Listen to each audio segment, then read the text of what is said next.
Hello students, welcome to Chell Academy. My name is Shubhangi Singh and today we are going to discuss the UPSC prelims economy questions from 1995.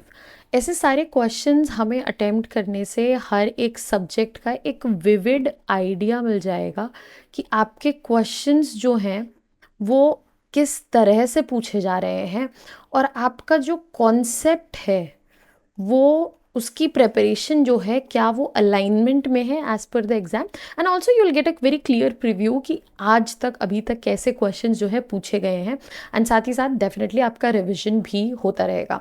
तो यहाँ से हम सारे questions जो हैं आज तक पूछे गए हैं लास्ट 20 ईयर्स के क्वेश्चंस हम देखने वाले हैं so that we have a very strong hold on the subject that we have been preparing for and prelims में हमारे क्वेश्चन हैंडलिंग जो है वो ईजी हो, आसान हो, फेमिलियर हो, जिससे एक थोड़ा सा साइकोलॉजिकल इफेक्ट जिसे हम कहते हैं इम्पैक्ट हमें जो देखने को मिलता है वो भी लिमिटेड रहे एंड आप पीसफुली एक काम डिमेनर के साथ इस एग्जाम में बैठ पाए। तो सबसे पहले हम स्टार्ट करते हैं प्रीलिम्स इकोनॉमी क्वेश्चन 1995 से और यहाँ पे हम पहला क्वेश्चन देखते हैं।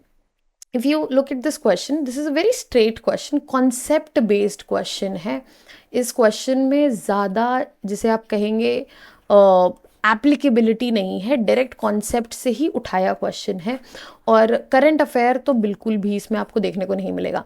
The main reason for low growth rate in India in spite of high rate of savings and capital formation. तो यहाँ पे दो चीज़ों की बात की गई है कि इंडिया में जो लो ग्रोथ रेट है जबकि रेट ऑफ सेविंग्स जो है वो अच्छा खासा है और कैपिटल फॉर्मेशन भी अच्छा खासा है। अब इसकी वजह क्या है, मेन रीज़न क्या है? पहला रीज़न है दिया गया है यहाँ पे हाई बर्थ रेट, दूसरा है लो लेवल ऑफ फॉरेन एड, तीसरा है हमारे पास लो कैपिटल आउटपुट रेशियो एंड चौथा है high capital output ratio.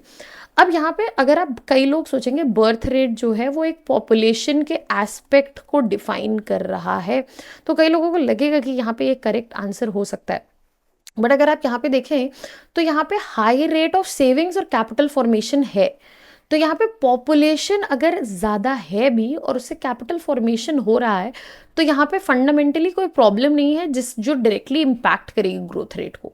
Then low level of foreign aid, this is also not very much relevant because हमारे पास ये इंफॉर्मेशन क्लियर है कि सेविंग्स भी हैं and at the very same time capital formation हो रहा है। तो फॉरेन एड अगर मिला वेल एंड गुड, नहीं मिला तो भी हमारे पास कैपिटल फॉर्मेशन है। यहाँ पे सवाल सिंपल सा है कि ये आउटपुट में क्यों नहीं कन्वर्ट हो रहा है। अब ये आउटपुट में इसलिए नहीं कन्वर्ट हो रहा है क्योंकि हमें ज़्यादा कैपिटल लगाना पड़ रहा है एक आउटपुट निकालने के लिए। अगर आप कैपिटल आउटपुट रेशियो की बात करें जिसको हम COR भी बोलते हैं तो इट बेसिकली डिफाइंस कि हमें कितना कैपिटल लगाना पड़ रहा है एक unit of output extra generate करने के लिए। और अगर किसी इकोनॉमी में कैपिटल आउटपुट रेशियो ज़्यादा है तो जब सेविंग्स ज़्यादा होंगी तब भी यहाँ पर जो आउटपुट आएगा कैपिटल फॉर्मेशन के बावजूद भी वो कम रहेगा। तो यहाँ पे हमारे पास डायरेक्ट आंसर जो है कॉन्सेप्ट बेस्ड मिल जाता है, दैट इज ऑप्शन डी। यहाँ पे ज़्यादा आपको सोचने की ज़रूरत नहीं है, अगर ये कॉन्सेप्ट आपको पता है तो ये आप झट से इसको आंसर दे सकते हैं। जैसे कि यहाँ पे आप सिंपली देखें तो यहाँ पर इंडिकेशन है कैपिटल आउटपुट रेशियो है ही क्या, capital output ratio is an indication कि एक कैपिटल जो है वो किस चीज़ के लिए कितना कैपिटल लग रहा है आउटपुट निकालने के लिए। और ये हमें क्या दिखाता है, ये हमें सिंपली ये दिखाता है कि कितना इन्वेस्टेड कैपिटल है और उससे आउटपुट क्या आएगा। और अगर हम बोल रहे हैं कि high capital output ratio that means यहाँ पर रिसोर्सेज जो हैं वो ऑप्टिमली यूटिलाइज नहीं हो रहे हैं जिसकी वजह से हमारे पास आउटपुट नहीं आ रहा है। सो यहाँ पर less output generated per unit of capital indicating inefficiencies in capital utilisation. High capital output ratio का मतलब ही यही है और ये हमारे आंसर के साथ सही बैठ रहा है। तो यहाँ पे हमारा आंसर क्लियरली जो है डी हो जाता है। अब अगर हम आगे बढ़े अगले क्वेश्चन पे, साथ ही साथ मैं यहाँ पे आपको इंट्रोड्यूस कराना चाहूँगी चहल प्रीलिम्स क्रैकर से। This is a programme that has been strategically tailor made for you if you are appearing for prelims in 2025. यहाँ पे you can assure that you will get your score up and until 120, क्योंकि यहाँ पर आपके जो सारे pen points है related to prelims, जो कि प्रिलिम्स पहला पड़ाव है जहाँ पे बहुत सारे पेन पॉइंट्स एसोसिएटेड हैं स्टूडेंट के, चाहे वो करंट अफेयर्स की प्रेपरेशन से हो, चाहे PYQs की प्रेपरेशन से हो, या फिर प्रिलिम्स के क्वेश्चंस की डीलिंग हो, वो सब चीज़ें यहाँ पे डील होंगी। और ये आप एक्सेस कर सकते हैं कहीं से भी, क्योंकि ये लाइव ऑनलाइन मोड में है। This batch has already begun, but you can look into it, and अगर आपको प्रेपरेशन में लगता है आपकी हेल्प करेगा, so you can reach out to us at the given contact details ना। आप आगे बढ़ते हैं दूसरे क्वेश्चन की तरफ। Now let us look at the question. Which of the following are among the non-plan expenditures of the government of India? अब यहाँ पे सिंपल सा क्वेश्चन है कि नॉन प्लान एक्सपेंडिचर क्या है। यहाँ पर अगर आपको याद हो तो जब हम 5 ईयर प्लान्स की बात करते हैं तो उसमें एक्सपेंडिचर जो है 2 तरीके से बांटा जाता था, plan expenditure and non plan expenditure. Obviously ये क्वेश्चन जो है 1995 का है, तो हमें वो पर्सपेक्टिव भी थोड़ा सा दिमाग में रखना पड़ेगा। अब non plan expenditure is something that is a recurring expenditure, जिसको हम कंजम्पशन बेस्ड भी कह सकते हैं, कि जो खर्चा होगा ही होगा, यहाँ पे इसका कोई एसोसिएशन नहीं है एसेट से। Non plan expenditure is the recurring expenditure. अब हम इसके बेसिस पे यहाँ पे ऑप्शंस को देखने की कोशिश करते हैं। पहला ऑप्शन जो है हमारा है डिफेंस एक्सपेंडिचर। डिफेंस एक्सपेंडिचर एक रिकरिंग एक्सपेंडिचर है, बिल्कुल है। तो क्या ये नॉन प्लान एक्सपेंडिचर होगा? बिल्कुल होगा। दूसरा देखते हैं सब्सिडीज। सब्सिडीज अगेन एक रिकरिंग एक्सपेंडिचर है। क्या ये बार बार होंगी? बिल्कुल होंगी, ये भी सही है। All expenditure linked with previous plan period, जो प्रीवियस प्लान पीरियड के आने वाले समय में खर्चे हैं वो पहले हो रहे थे और आगे भी होंगे, वो रिकरिंग है, बिल्कुल है। एंड लास्ट में है इंटरेस्ट पेमेंट। इंटरेस्ट पेमेंट भी कंजम्पशन है, मतलब इससे कोई एसेट क्रिएट नहीं हो रहा है, ये रिकरिंग नेचर में है। तो यहाँ पर क्लियरली जो ये चारों ऑप्शन है, इस कॉन्सेप्ट को, जहाँ पे आपको ये कॉन्सेप्ट पता होगा वहीं पे आप इसको इजीली मार्क कर पाएंगे। और यहाँ पे हमारे चारों ऑप्शंस जो हैं वो रिकरिंग एक्सपेंडिचर हैं, और इस वजह से आंसर क्लियरली हो जाता है D 1, 2, 3 एंड 4। जैसे कि आप देखिए डिफेंस एक्सपेंडिचर की बात करें अगर हम, तो यहाँ पर नेशनल डिफेंस का, मिलिट्री सैलरीज हो गया, इक्विपमेंट हो गया, इंफ्रास्ट्रक्चर मेंटेनेंस हो गया, ये सभी रिकरिंग नेचर के हैं। और यहाँ पे किसी भी तरह का इनका कोई एसोसिएशन नहीं है डेवलपमेंटल प्लान से। इसके अलावा सब्सिडीज किसी भी सेक्टर के लिए हो, चाहे फूड हो, फर्टिलाइजर हो, फार्मर हो, एजुकेशन हो, हेल्थ केयर हो, हाउसिंग हो, प्रायोरिटी सेक्टर हो, यहाँ पे रिकरिंग एक्सपेंस है। इसके अलावा एक्सपेंडिचर फ्रॉम प्रीवियस प्लान, क्योंकि करंट प्लान साइकिल के ये नहीं होते हैं और आगे भी ये चलते रहेंगे रिकरिंग फॉर्म में, इनको नॉन प्लान ही माना जाता है। तो कई स्टूडेंट्स अगर फंसेंगे तो इसी एस्पेक्ट पे फंसेंगे। यहाँ पर आपको एक नई इन्फॉर्मेशन मिलती है जो आपको अपने पास रखनी है, याद रखनी है। And next we come to interest payments. यहाँ पे किसी भी तरह की गवर्नमेंट का जो डेट ऑब्लिगेशन है उसको मेंटेन करने के लिए ये रिकरिंग नेचर की पेमेंट है। किसी तरह का एसोसिएशन नहीं है इसका डेवलपमेंट प्लान का, और इस वजह से ये हमारे नॉन प्लान एक्सपेंडिचर में आ जाती है। यहीं पे मूव करते हैं हम अपने थर्ड क्वेश्चन पर। अब देखिए ये क्वेश्चन कितना डायरेक्ट है, कितना फैक्चुअल है और कितना आसान है। अगर यहाँ पर हमने प्रॉपरली रिवाइज किया हुआ है तो ऐसे क्वेश्चंस हैं जहाँ पर हमारे ये मार्क्स जो हैं डेफिनेटली आने ही चाहिए। अब यहाँ पे कॉर्पोरेशन टैक्स के बारे में पूछा, और पूछा भी क्या है कि इसे लेवी कौन करता है और ये अप्रोप्रिएट कौन करता है, ये जाता किसके पास है, और साथ ही साथ क्या इसकी कोई शेयरिंग है। तो पहला ऑप्शन है कि ये लेवी होता है और अप्रोप्रिएट होता है स्टेट्स के द्वारा। दूसरा कि लेवी करता है यूनियन, बट कलेक्शन जो है और अप्रोप्रिएशन जो है वो स्टेट करता है। तीसरा ऑप्शन है कि ये लेवी किया जाता है यूनियन गवर्नमेंट के द्वारा और फिर इसे शेयर किया जाता है between states and the union. और यहाँ पर चौथा ऑप्शन है कि इसे यूनियन जो है लेवी करता है और ये यूनियन को ही एक्सक्लूसिवली बिलोंग करता है, किसी तरह की शेयरिंग या अप्रोप्रिएशन नहीं है यहाँ पर। अब यहाँ पर कॉरपोरेशन टैक्स जो है, जो कि हमें पता होगा ये एक तरीके का डायरेक्ट टैक्स है, और इस सिनेरियो में यहाँ पर it is levied by the union and it belongs to it exclusively. It is a very direct question. अगर यहाँ पर आपका कॉन्सेप्ट जो है यहाँ पे आपने ये रिवाइज किया हुआ है, तो यहाँ पे आपको इससे डाउट जो है नहीं आएगा। एंड द करेक्ट आंसर है इज 4। यहाँ पर आप देख सकते हैं ये एक पार्ट है जो रेवेन्यू जनरेट किया जाता है by the government, union government के रेवेन्यू जनरेशन का पार्ट है, और ये सेंट्रल गवर्नमेंट की अर्निंग्स का हिस्सा है, और इसको स्टेट्स के साथ जो है बिल्कुल शेयर नहीं किया जाता है। तो यहाँ पे ये क्लैरिटी जो है हमें ज़रूरी है। यहाँ पे मैं सजेशन भी देना चाहूँगी कि स्टूडेंट्स जो है ना, टैक्सेस जब हम पढ़ते हैं इससे रिलेटेड क्वेश्चंस आने की प्रोबेबिलिटी रहती है, तो it's better you come up with the table कि यहाँ पे अप्रोप्रिएशन किसका है आप लिख लीजिए, कलेक्शन किसका है लिख लीजिए, साथ ही साथ आप लिख लीजिए कि ये शेयर होता है या नहीं होता है। So in one table you will clearly remember about all the taxes, and आपके रिविजन में भी जो है आपको यहाँ पे आसानी होगी। आते हैं इसी बात पे चौथे क्वेश्चन पर। Narasimhan committee which is a very important committee अगर आप बात कर रहे हैं फाइनेंशियल सेक्टर रिफॉर्म्स की, इवन दो हम 1995 के क्वेश्चंस देख रहे हैं, आज भी इस कमेटी का काफ़ी रेलेवेंस है, आपको बहुत काम आएगी। अब यहाँ पे बात करिए कि नरसिम्हन कमेटी जो है उन्होंने फाइनेंशियल सेक्टर रिफॉर्म्स जो है सजेस्ट किए हैं, और उसमें रिडक्शन बोला गया है। किस चीज़ का रिडक्शन बोला गया है? तो यहाँ पे देखिए ये भी एक तरीके से फैक्चुअल क्वेश्चन ही है। आपको ये जो यहाँ पे सजेशंस हैं, रिकमेंडेशंस हैं, वो पता होनी चाहिए ऐसी इंपॉर्टेंट कमिटीज़ में। रीसेंट टाइम्स में अगर ऐसी कोई इंपॉर्टेंट कमिटीज़ हैं, उनके रिकमेंडेशंस जो है उनका आइडिया होना चाहिए आपको, वहाँ से आपके क्वेश्चंस जो हैं आ सकते हैं।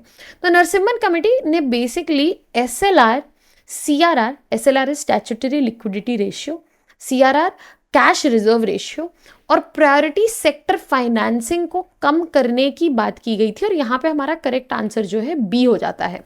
अब यहाँ पे जो रिकमेंडेशंस आई थी उनका क्लियर एम था कि एफिशिएंसी और प्रोडक्टिविटी जो है वो बैंकिंग सेक्टर की बढ़ाई जाए, ताकि ज़्यादा से ज़्यादा रिसोर्सेज जो है फ्री अप हो सके और उनको लेंडिंग में लगाया जाए, और बैंक्स का बर्डन जो है कम किया जाए।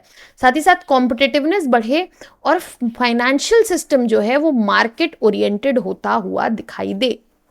और इसी वजह से यहाँ पे क्लियर रिकमेंडेशन आया था कि ज़रूरी है कि आप SLR कम कीजिए, बैंक का बर्डन कम होगा, CRR कम कीजिए, बैंक का बर्डन कम होगा, और ये जो प्रायोरिटी सेक्टर लेंडिंग और फाइनेंसिंग का बर्डन है वो भी कम करने से यहाँ पे बैंक के जो रिसोर्सेज हैं वो फ्री होंगे, और बेटर लेंडिंग जो है हमें आने वाले समय में देखने को मिलेगी। तो यहाँ पे ये जो क्वेश्चंस हैं आप देख सकते हैं, they are very simple, they are very direct in nature. यहाँ पे इंफॉर्मेशन जो है एट मोस्ट आपको एप्लीकेट करनी है। जैसे कि अगला क्वेश्चन भी आप देखिए, अगर bank rate implies the rate of interest. अब इस क्वेश्चन में किसी भी तरह की एप्लीकेशन जो है वो इन्वॉल्व नहीं है, rather it is a direct question. और ऐसा क्वेश्चन मैं बिल्कुल नहीं कह सकती कि एट प्रेजेंट टाइम नहीं आते। ऐसे 2 से 3 क्वेश्चन आपको मिल जाएंगे जो कॉन्सेप्ट बेस्ड होंगे। जैसे कि अगर आप पिछले साल की ही बात करें, आप दूसरी वीडियोस में देख सकते हैं 2024 के जब हम क्वेश्चंस करेंगे, there was a direct question regarding sectors कि प्राइमरी सेक्टर में या पेयर्स आए थे, उससे रिलेटेड था। अब इस क्वेश्चन को देखते हैं। Bank rate implies rate of interest paid by reserve bank of India on deposits bye commercial bank. जो कमर्शियल बैंक डिपॉजिट करते हैं पैसा रिजर्व बैंक ऑफ इंडिया को, उस पे जो रिजर्व बैंक ऑफ इंडिया देता है, ये यहाँ पे बिल्कुल गलत है, आपको पता होना चाहिए। That is reverse repo rate. अगर कमर्शियल बैंक अपना पैसा जो है डिपॉजिट कर रहा है तो रिवर्स रेपो रेट वो इंटरेस्ट रेट है जो रिजर्व बैंक ऑफ इंडिया देता है। Charged bye banks on loans and advances. जो बैंक लोन्स एंड एडवांसेस देता है उस पे बैंक रेट चार्ज नहीं होता है। पेबल ऑन बॉन्ड्स, बॉन्ड्स से रिलेटेड जो रिटर्न्स हैं उनको हम कहते हैं बॉन्ड यील्ड्स। ठीक है, अब आते हैं आखिरी पे, eight which reserve bank of India discounts bills of exchange. जो बिल्स ऑफ एक्सचेंज हैं, ठीक है, उनको बैंक जो है डिस्काउंट करता है। सो बिल्स ऑफ एक्सचेंज हमेशा 3 पार्टी में एग्जिस्ट करेंगे। ठीक है, 3 पार्टी में जब वो एग्जिस्ट करेंगे तो उनमें से एक तो होगा जिसको पैसा लेना है, दूसरा होगा जिसको पैसे देने हैं, और दूसरा ही बिल ऑफ एक्सचेंज बनवाएगा और वो बैंक से इसको डिस्काउंट करवा सकता है। ठीक ठीक है, अब यहां पर बैंक को भी तो लिक्विडिटी की जरूरत है, तो बैंक जाता है सीधा आरबीआई के पास कि इसे रीडिस्काउंट कर दो। तो आरबीआई जिस रेट ऑफ इंटरेस्ट पे उसे रीडिस्काउंट करता है उसे ही हम कहते हैं बैंक रेट। तो यहां पे हमारे पास जो करेक्ट आंसर हो जाएगा ना वो डी है। बैंक रेट वो रेट है जिसपे आरबीआई रीडिस्काउंट करता है या फिर बिल्स ऑफ एक्सचेंज को बाय बैक करता है फ्रॉम कमर्शियल बैंक। इससे आरबीआई जो है इजीली मनी सप्लाई रेगुलेट कर सकता है, इकोनॉमी को स्टेबलाइज कर सकता है, और इस वजह से यहाँ पे बैंक रेट जो है वो आरबीआई की मॉनेटरी पॉलिसी का एक इम्पॉर्टेंट क्वांटिटेटिव टूल जो है माना जाता है। अब इसी बात पे आगे बढ़ते हैं नेक्स्ट क्वेश्चन पे। देखिए ये क्वेश्चन जो है अब मल्टीपल कॉन्सेप्ट्स एसोसिएटेड है, थोड़ा सा एप्लीकेशन ऑफ कॉन्सेप्ट इन्वॉल्व है। Which of the following pairs are correctly matched. यहाँ पे मैं स्टूडेंट्स को ये सजेस्ट करूँगी कि हमेशा करेक्ट और इनकरेक्ट को ना अंडरलाइन कर लें क्लियरली, ताकि आपके माइंड में स्टैब्लिश हो जाए। अगर इनकरेक्ट है तो आपको याद रहे यहाँ पर। तो यहाँ पे बोला गया है increase in foreign exchange reserves, monetary expansion. दूसरा देखते हैं low import growth rate, recession in Indian industry, euro issues, shares held by Indian companies in European countries, portfolio investment, foreign institutional investor. अब आप इस सिचुएशन में अगर देखें तो अगर हमारा फॉरेन एक्सचेंज रिजर्व जो है बढ़ रहा है, it would be referred to as monetary expansion. Correct है, ये लॉजिकली भी देखें, कॉन्सेप्चुअली भी देखें। इंपोर्ट का ग्रोथ रेट जो है वो कम है। अब यहां पर इंपोर्ट जो है वो कम किए जा रहे हैं। ये थोड़ा सा ना कंफ्यूजिंग पॉइंट हो जाता है, स्टूडेंट को लग सकता है, बट अगर इंपोर्ट का ग्रोथ रेट कम है that means we are getting lesser goods from outside, that means we need lesser goods. तो हमारी डिमांड जो है वो कम है, और अगर डिमांड जो कम है दैट इंडिकेट्स रिसेशन। तो यहां पर सेकेंड ऑप्शन जो है वो भी करेक्ट हो जाता है। Euro issues, shares held by Indian companies in European countries. This is absolutely wrong. ये आपके साथ वर्ड प्ले किया जा रहा है, बिकॉज ऐसा पढ़ के लगेगा कि euro issues mean this, but it does not. And portfolio investment is directly associated with foreign investors जो फाइनेंशियल एसेट्स में इन्वेस्ट करते हैं। फॉरेन इन्वेस्टमेंट जो है वो दो तरीके का आपको देखने को मिलेगा। एक फिजिकल एसेट में होता है जिसको हम एफडीआई कहते हैं, और फाइनेंशियल एसेट में जो इन्वेस्टमेंट होता है उसको हम एफआईआई कहते हैं। तो यहाँ पे फर्स्ट, सेकंड एंड फोर्थ जो है करेक्ट आंसर हो जाएगा। Correct answer here will be A. अब जैसे कि आप यहाँ पे देखिए, अगर हम बात कर रहे हैं फॉरेन एक्सचेंज रिजर्व्स इंक्रीज की, दैट मीन सेंट्रल बैंक ज्यादा करेंसीज खरीद रहा है और डोमेस्टिक मनी सप्लाई बढ़ेगी, हम उसको डायरेक्टली मॉनेटरी एक्सपेंशन बोल सकते हैं। अब यहां पर लो इंपोर्ट ग्रोथ रेट जो है वो इंडिकेट कर रहा है कि डिमांड जो कम है रॉ मटेरियल्स की, और ये एक स्लो डाउन इंडिकेट कर रहा है। अब यूरो इश्यूज की जो हमने बात की थी, बेसिकली ये डेट सिक्योरिटीज हैं। यहाँ पे ये शेयर्स नहीं है, ये डेट सिक्योरिटीज हैं। शेयर्स जो है इंडिकेट करते हैं ओनरशिप, ओके, शेयर्स इंडिकेट करते हैं ओनरशिप। डेट जो है दैट मीन्स पैसा जो है बोरो किया गया है using a foreign financial instrument. तो यहाँ पे ये इनकरेक्ट हो जाएगा। अब हम फोर्थ पे आते हैं, that was correct and that's how we arrived at answer a. Seventh question पे चलते हैं। Which one of the following is not an instrument of selective credit control in India. अब यहाँ पे सेलेक्टिव क्रेडिट कंट्रोल या फिर आप जब क्वालिटेटिव क्रेडिट कंट्रोल की बात कर रहे हैं तो दोनों सेम ही हैं। अब इसमें पूछा गया कौन सा नहीं है, तो जैसा मैंने कहा कि ये इंपॉर्टेंट है आपके लिए हाईलाइट करना, क्योंकि अक्सर हम ये भूल जाते हैं और इस वजह से कई बच्चों का मैंने देखा आंसर गलत भी मार्क करते हैं। तो यहाँ पे regulation of consumer credit, consumer credit के रेगुलेशन में मैं आपको बताना चाहूंगी दो चीजों का पार्ट होता है, डाउन पेमेंट हो गई और ईएमआई हो गया।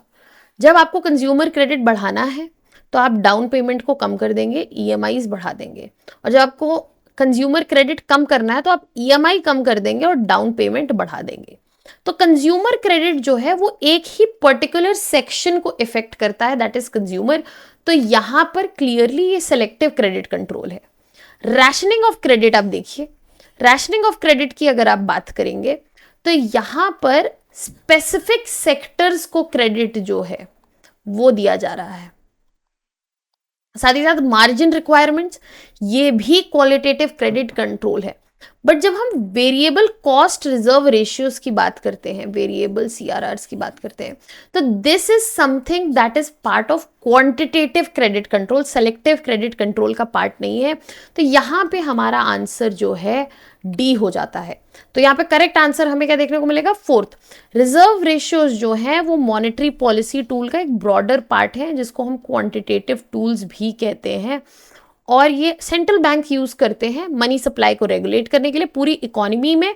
और इसमें कोई भी स्पेसिफाइड सेक्टर जो है वो टारगेट नहीं होता है, इसलिए ये यहां पर सेलेक्टिव क्रेडिट कंट्रोल का टूल नहीं है। आगे बढ़ते हैं। Which one of the following is the largest mutual fund organisation in India? Now this is a very factual and direct question. ठीक है, अब आप इस क्वेश्चन को अगर ध्यान से देखें तो आपके पास ये इन्फॉर्मेशन जरूरी है।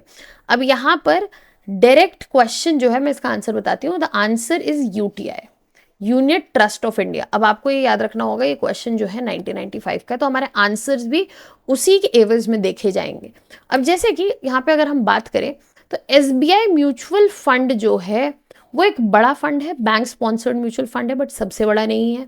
GIC mutual fund leading public sector insurance companies के द्वारा स्पॉन्सर्ड है, बट अगेन बिगेस्ट नहीं है। यहाँ पे करेक्ट आंसर जो, जैसे कि मैंने कहा, यूटीआई है, और इसका वाइड नेटवर्क और रॉबस्ट फंड मैनेजमेंट के लिए जाना जाता है in terms of mutual fund organisation. अगले क्वेश्चन पे आते हैं। To prevent recurrence of scams in Indian capital market, 1995 का क्वेश्चन है। शरद मेहता का जो स्कैम है उसके पास, हर्षद मेहता का जो कैम है उसके काफ़ी आसपास है। और इंडियन कैपिटल मार्केट को बचाने के लिए गवर्नमेंट ने रेगुलेटरी पावर्स किसको दी है? ये आंसर हम सभी को पता होना चाहिए। It is security and exchange, securities and exchange board of India, that is SEBI. RBI जो है वो, यहाँ पे आपको ध्यान देना है, कैपिटल मार्केट लिखा है, RBI looks into money market. ठीक है, आरबीआई जो है मनी मार्केट देखता है, एसबीआई का कोई मतलब नहीं है, एसबीआई इज अ बैंक, यहाँ पे इसका कोई मतलब नहीं है। तो यहाँ पे करेक्ट आंसर जो है डायरेक्टली सेबी जो है हो जाएगा।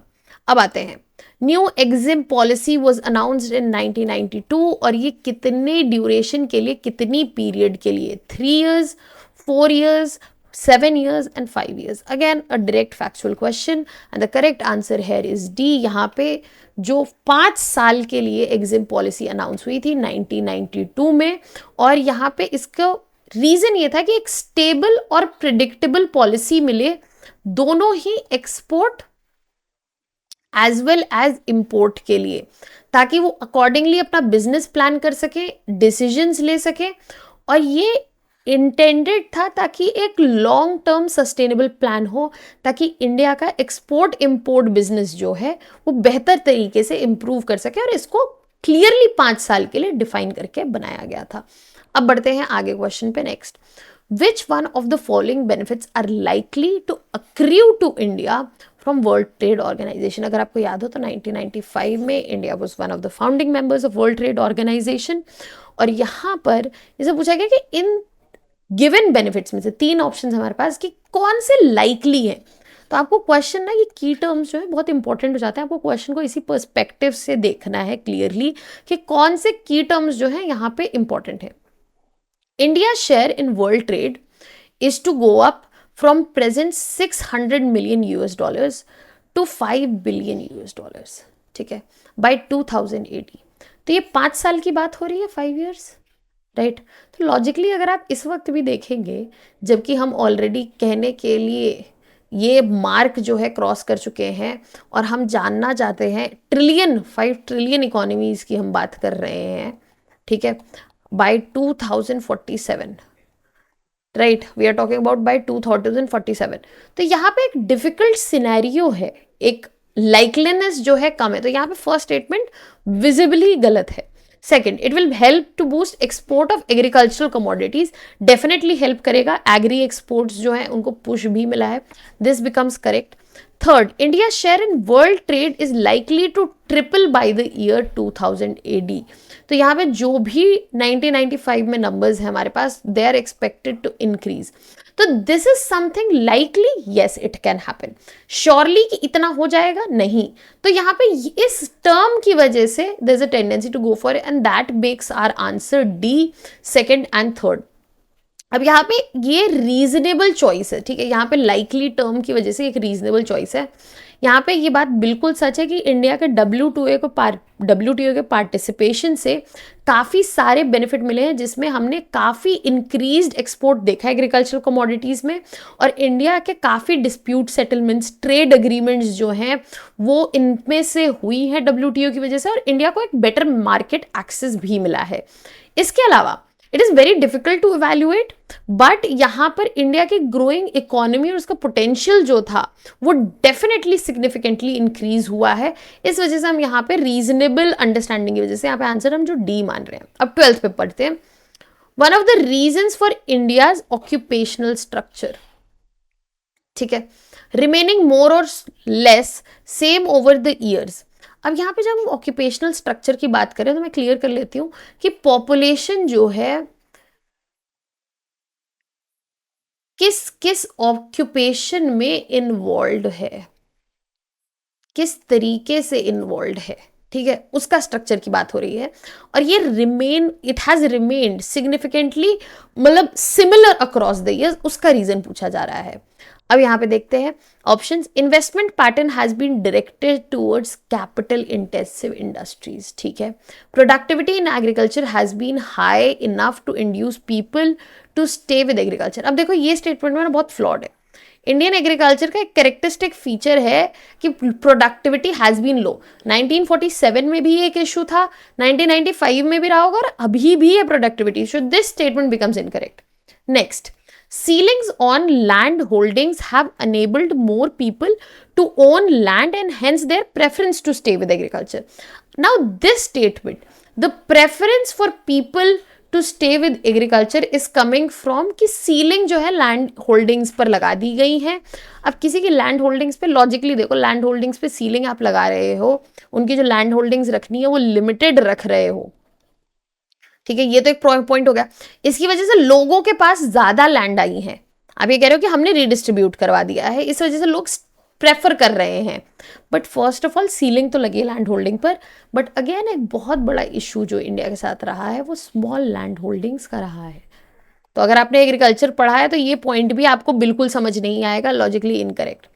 Third, people are largely unaware of significance of transition from agriculture to industry for economic development. Now this makes sense कि हाँ अनअवेयरनेस रही है, बट अब हमारे पास दो ऑप्शंस हैं, फर्स्ट एंड लास्ट।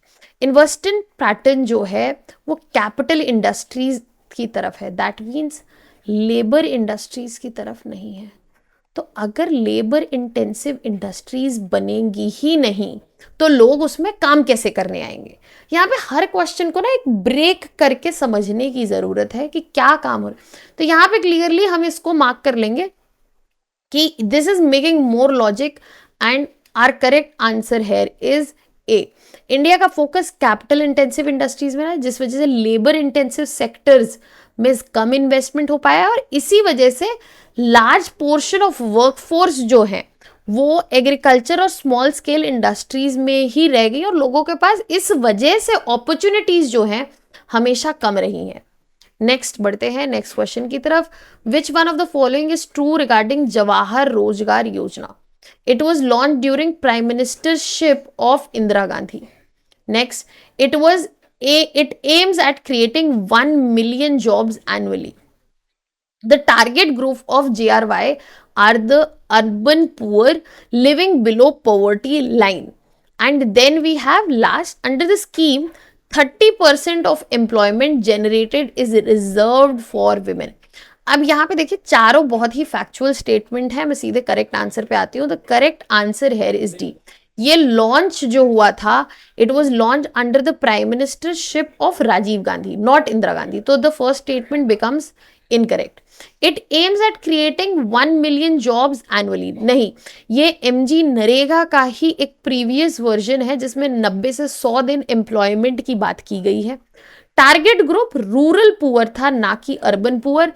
30% एम्प्लॉयमेंट जो है that will go to women, and that statement is correct. तो यहाँ पे आंसर जो है डी हो जाता है। Now let us move to the next question 14th। Which of the following are the objectives of CACP? Commission for Agriculture Costs and Prices। Agricultural cost MSP बहुत news में है और हमेशा से न्यूज़ में रहा है, इस बार तो हमारे यहाँ प्रोटेस्ट वगैरह भी रहे हैं, तो that why this becomes an important topic. 1995 में था, अभी भी है। पहला देखते हैं, टू स्टेबलाइज एग्रीकल्चरल प्राइसेस। बिल्कुल सही, एग्रीकल्चरल प्राइसेस को स्टेबलाइज करने के लिए ही CACP का मेन काम है। दूसरा, to ensure meaningful real incomes to the farmers. This also become correct कि CACP is the one which makes recommendations for MSP and FRP both। Third को देखते हैं, to protect the interest of the consumer by providing essential agricultural commodities at reasonable rates through PDS। Now this is your clue to market wrong। PDS से CECP का कोई मतलब नहीं है। यहाँ पर आपको देखना होगा क्लियरली कि यहाँ पर जो इंटरेस्ट है कंज्यूमर्स का, उनको essential agricultural commodities reasonable rates पे मिलेंगी थ्रू PDS। अब यहाँ पर PDS से CACP का तो कोई कहीं से कहीं तक कोई मतलब नहीं है, but at the same time you have to see कि ये PDS में अवेलेबल होने के लिए MSP से ही प्रोक्योर होता है। तो यहाँ पर ये इंडिकेशन जो है कई लोगों को अलर्ट कर देगा कि no, this is not correct. And last है, to ensure maximum price to the farmers. तो अगर आप अब यहाँ पे आंसर देखें तो यहाँ पर पहला एग्रीकल्चरल प्राइसेस स्टेबलाइज करता है, correct. Meaningful real income level देता है, करेक्ट। अब यहाँ पर जो थर्ड हमारा फोर्थ ऑप्शन है, the focus is on fair and reasonable price, maximum price पर नहीं है। दैट इज वाई हमारा आंसर यहाँ पे फर्स्ट, सेकंड एंड थर्ड हो जाएगा, that is A. Now let us move to the next question, 15th question, again a factual question. अब यहाँ पे बोला consider the following, industrial finance corporation of India, industrial credit and investment corporation of India ICICI, IDBI industrial development bank of India, and last है UTI। और यहाँ पे पूछा है correct sequence in which above were established.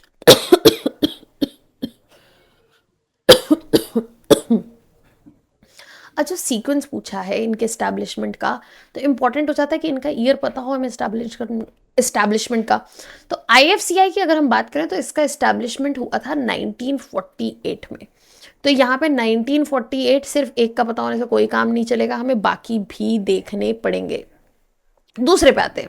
अब अगर हम बात करें ICICI, तो if I can remember it right, it is 1955, right. Then IDBI पे आए तो IDBI was later formed in 1964 and UTI की अगर आप बात करें तो इट वाज बिफोर IDBI, 1963 में ये बन चुका था।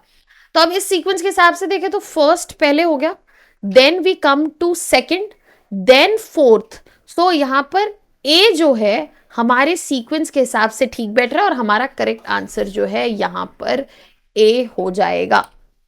देखिए यहाँ पे IFCI 1948, ICICI 1955, 1964 एंड 1963। तो अकॉर्डिंगली हमारा आंसर क्या आ रहा है, ए आ रहा है। अब चलते हैं अगले 16 पर। The largest source of financing for the public sector outlay in the 8th 5-year plan comes from which of the following. अब इस क्वेश्चन में आपको ये देखना होगा कि 8th 5-year प्लान के हाइलाइट्स क्या है, ठीक है, ये आपको पता होना चाहिए। इस वक्त हम 5 ईयर तो प्लान नहीं फॉलो करते हैं, आपको बजट देखना पड़ेगा। रिसेंटली ही बजट आया है, बजट से रिलेटेड सारे हाइलाइट्स, की पॉइंट्स जो है आपको पता होने चाहिए और उससे आप क्वेश्चंस भी एक्सपेक्ट कर सकते हैं। अब यहाँ पर अगर आप बात करें, 8th 5-year plan was known for it, and इसका सबसे बड़ा कॉम्पोनेंट जो है ना डेफिसिट फाइनेंसिंग से आने वाला था। RBI जो है पैसा प्रिंट करके देने वाली थी गवर्नमेंट को, और डेफिसिट फाइनेंसिंग जो है अब बंद हो चुका है FRBM एक्ट के अंतर्गत। तो this is something that you should know. यहाँ पे आंसर तो डी है, 8th 5-year plan. Again planning से क्वेश्चन आ सकता है, प्लानिंग से क्वेश्चंस बनते हैं। 5 year plans are not there any more, but हमारे पास नीति आयोग का विजन डॉक्यूमेंट है, उसके बारे में हमें आइडिया होना चाहिए। यहां से आप क्वेश्चंस जो है एक्सपेक्ट कर सकते हैं। अब इसके बाद अगर हम आगे बढ़े तो हम आते हैं 17th क्वेश्चन पर। एनुअल ग्रोथ रेट एम्ड, ये याद रखना है, अचीव्ड नहीं, एम्ड पूछा गया 8th 5 ईयर प्लान का, एंड दैट वाज 5.6%। यहाँ पे करेक्ट आंसर ए हो जाता है, जहाँ पे फोकस था ह्यूमन डेवलपमेंट पर, इकोनॉमिक रिफॉर्म्स पर, एग्रीकल्चरल प्रोडक्टिविटी, इंडस्ट्रियल ग्रोथ और इंफ्रास्ट्रक्चर डेवलपमेंट पर। और क्योंकि ये ड्यूरेशन अगर आप देखिए, it was just after LPG reforms, तो यहाँ पे बात की गई थी implementing liberalisation and encouraging private sector privatisation, ताकि यहाँ पे हेल्थ, एजुकेशन, फैमिली वेलफेयर जो है इंप्रूव हो सके। साथ ही साथ इस प्लान में डेवलपमेंट की बात की गई, रूरल डेवलपमेंट, मॉडर्नाइज इंडस्ट्री, और फोकस और सपोर्ट देना था स्मॉल एंड मीडियम एंटरप्राइजेस को। और यहाँ पर इतना बड़ा टारगेट हमने लिया था 5.6%, और उसको हमने ओवर अचीव किया, एंड वी स्टूड एट 6.7%। अब आते हैं आखिरी क्वेश्चन पर। Which one of the following 5 year plans recognise human development as core of development efforts? तो यहां पर अगर आपने प्लानिंग, इकोनॉमिक प्लानिंग जो देखा है सारा, आपने इसको क्लियरली पढ़ा है, तो 8th 5 ईयर प्लान में पहली बार बात होती है ह्यूमन डेवलपमेंट की। अगेन आप यहाँ पे क्वेश्चंस क्यों, क्योंकि हम 1995 के देख रहे हैं, तो काफी फैक्चुअल क्वेश्चंस हमें देखने को मिले, बट आपको एक आइडिया मिलेगा कि किस फ्रेमवर्क में बेसिकली यूपीएससी जो है काम करती है, और आपको साथ ही साथ समझ में आएगा कि कैसे हम इन क्वेश्चंस को हैंडल कर सकते हैं। यहाँ से हम एक सीरीज स्टार्ट कर रहे हैं जिसमें हम सारे पीवाईक्यूज ऐसे ही सॉल्व करेंगे, हम मिलके सॉल्व करेंगे, और आपको एक क्लियर अंडरस्टैंडिंग होगी how to tackle these question. So for more such videos and content related information, please subscribe to our YouTube channel. That was all from my side. Thank you so much.